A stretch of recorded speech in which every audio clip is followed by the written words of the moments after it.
La chronique politique du Grand Journal avec le lundi Alexis Lacroix. Bonjour cher Alexis. Bonjour Steve, comment allez-vous? Ça va très bien, ravi de vous retrouver pour ce début de semaine. Moi de même. Je rappelle que vous êtes le directeur de la rédaction d'Actualité Juive. Alexis, la France a enfin un gouvernement, une nouvelle équipe ministérielle qui s'est retrouvée tôt ce matin pour un premier petit déjeuner de travail auquel les avait conviés Michel Barnier, le Premier ministre qui, si vous me permettez l'expression Alexis, a du pain sur la planche. Est-ce qu'il peut d'abord être satisfait de ces nominations au vu de l'objectif de recherche d'équilibre fixé au départ? Alors vous savez que parfois je me projette, j'aime bien faire de l'inside, de me projeter comme ça en apnée dans le cerveau d'un responsable public. Je ne le ferai pas dans le cas de Barnier, non pas que je ne le connaisse pas, mais je ne sais pas ce qu'il ressent. Toujours est-il que la liste, vous l'avez sous les yeux, on peut dire que la parité partidaire, non pas sexuée mais partidaire, a été parfaitement respectée. C'est une sorte d'alternance bleu horizon de LR et de RE. Quand c'est pas un LR, c'est un RE. Quand c'est pas un RE, c'est un LR. Je schématise, bien sûr, il y a quand même quelques modems ou horizons et un divers gauche qui est représenté par Didier Migaud. Mais en gros, c'est ça. Et donc, ils sont arrivés à faire ce que dans un deuxième temps, le président de la République s'est résolu à faire, c'est-à-dire un joint venture entre la majorité présidentielle, ce qu'il en reste, et la droite républicaine. Voilà, ce qu'on appelle officiellement la droite républicaine. Le Monde de cet après-midi, Alexis, parle de bal des perdants. Alors, le bal des perdants, c'est une expression qui est, je crois, empruntée à Marine Tondelier et à un certain nombre d'opposants de gauche. On va y venir, si vous voulez. Alors, par contre, on peut dire un élément. Je ne sais pas si ce sont des perdants, mais pour beaucoup, et ce n'est pas les injurier que de dire que ce ne sont pas des premiers violons. Je ne dis pas que ce sont des seconds couteaux, mais je dis que ce ne sont pas des premiers violons. C'est la conséquence de quoi? Probablement de la recherche d'équilibre qui ont été très âpres et très difficiles à trouver entre deux forts tempéraments. D'ailleurs, on l'envisage. Le président de la République avait ses idées sur la question. C'est évidemment lui qui a fait nommer des proches, Astrid Panosant-Bouvet, évidemment Benjamin Haddad, etc. Le député de Paris. Et quant à Michel Barnier, je vous l'ai décrit, c'est une main de fer dans un gant de velours. C'est-à-dire derrière sa politesse suave, un peu ancienne France, c'est un homme très déterminé et je pense très dur. Il a prévenu ses ministres, pas d'esbrouf. Oui, on l'agit puis on communique et pas l'inverse. Par ailleurs, il a intégré un certain nombre de leçons communicationnelles sur l'entrée dans l'ère de la sobriété. Nous n'aimons plus que ce soit un maire ou un ministre, nous n'aimons plus le bling-bling dans l'époque d'aujourd'hui, une certaine sobriété de manière d'être est recommandée. C'est l'anti-Gabriel Attal de ce point de vue-là. Attendez, et donc le suragir communicationnel n'est pas de mise. Mais justement, ces profils techniques, il y en a beaucoup dans le gouvernement. Benjamin Haddad n'est pas un profil technique, il est plus politique, mais il y a beaucoup de profils techniques, à commencer par la ministre de l'Éducation nationale que la France entière découvre. Personne connaissait cette dame. Je dis pas qu'elle est nulle, mais personne la connaissait. Ces profils techniques, ils ont une vertu de leur point de vue, je veux dire du point de vue de Macron, et ils ont deux vertus même, du point de vue de Macron et de Barnier, qui sont des control freaks. Un, vous contrôlez des gens qui ne sont pas connus, par définition, beaucoup plus que des stars.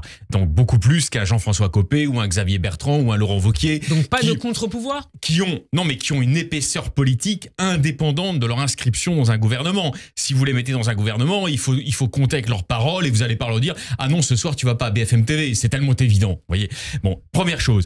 Et deuxième chose, les profils techniques sont forcément un peu plus dépolitisés que des profils plus politiques. C'est assez logique. Si vous aviez Laurent Wauquiez, tout le monde parlerait de la ligne politique de Laurent Wauquiez, va-t-il s'accorder avec Michel Barnier, etc., etc.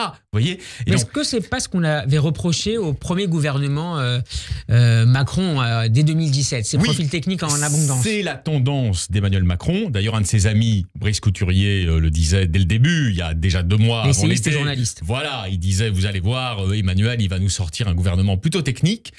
En fait, il ne s'est pas trompé, mais ça répond aussi à l'impératif d'une sorte de dépolitisation stratégique. Et nous en avons la preuve ce matin. Michel Barnier, c'est pas un radical socialiste, franc-maçon, vous voyez, c'est pas cette école-là.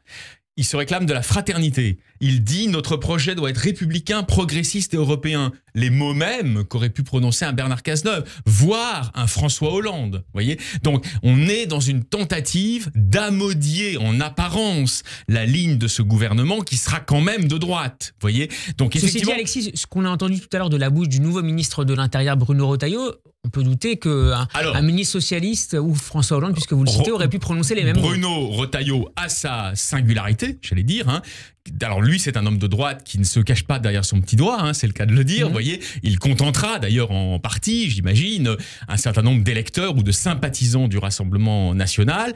Et effectivement, il incarne plutôt la frange, alors je vous le dis en souriant, la frange chouane de ce gouvernement. Vous voyez, c'est un Vendéen, c'est un protégé de Philippe de Villiers, un type sympathique d'ailleurs sur un plan personnel. Il faut dissocier les deux, vous voyez. Mais en revanche, il représente une droite très conservatrice. Alors par ailleurs, vous citiez Attal, c'est celui qui fait des problèmes.